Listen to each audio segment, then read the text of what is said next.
lot of bird photos tonight, and I just want to say thanks for those. I love a baby animal, and I feel like you guys know that at home. Meg took this one at Place Park. That is just so cute, and it's the time to get out and enjoy. This was a shot from Farmington looking at Lagoon. We had a little bit of cloud cover and sunshine today, but those temperatures, they felt brisk. We were below average with that northerly flow, and those below average temps will hold on as we head into tonight. Satellite radar shows that northwesterly flow. A few clouds in the last few hours over the Uintas, but that's clearing out even tonight as well.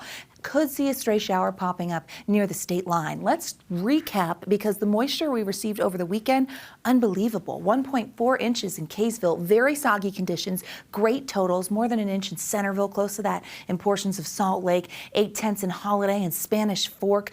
3/4 of an inch in Fillmore. So this was a statewide event where we saw moisture and it really delivered. 0.7 in Logan and then more than half an inch in Enterprise and Ogden. Even St. George picking up close to 1/4 of an inch there. We love that moisture. We crunch the numbers and we look at where we stand. I told you we were above average in Salt Lake, but we're also above average in Logan, Provo, Cedar City, and St. George. What you're looking at here, that blue bar, is accumulated precipitation. The green bar, month-to-date average. So we're above average in all of these locations. We desperately needed that coming off of April, which was incredibly dry. Speaking of dry, time-lapse video from our Black Desert Sky Cam showing just a little bit of cloud cover. Low 80s there in Ivins as the sun was going down. We have clear conditions.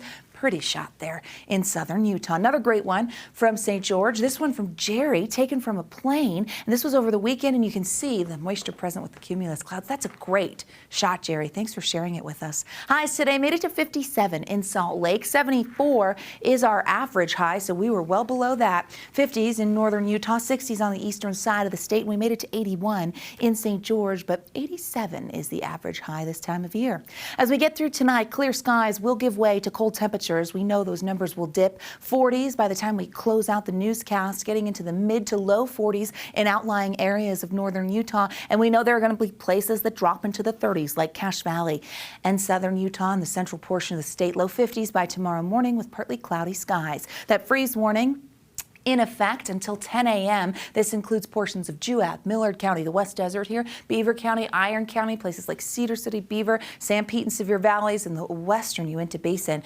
And then towards Duchesne, temperatures between 26 and 32. We always tell you not to plant before Mother's Day. This is a really good reminder as to why. You will need to cover sensitive vegetation in these areas. I would cover it statewide because these are cold temperatures, and if you just plant it, I want to make sure that your plants get through here. Watching as that low pulls away from us, slight chance of some showers right there on the state line as we head into our Tuesday. But then you're going to notice the big weather feature here. It's a ridge of high pressure that's going to build, and it's going to allow for temperatures to climb rapidly. So we're going to warm things back up and jump above average. Now, the northern portion of the ridge could flatten at times because you see some active conditions moving into the Pacific Northwest, meaning that we could see a few disturbances, throw some clouds our way, play with temperatures a little bit as we make it through the work week and then head towards the holiday weekend. But the high is really the big talker, and that's going to allow for the warmth in both northern and southern Utah. Futurecast shows us those quiet conditions. Northerly flow. There are a few showers by tomorrow afternoon in and around Logan, Smithfield, Richmond. Those areas could get a pop-up thunderstorm.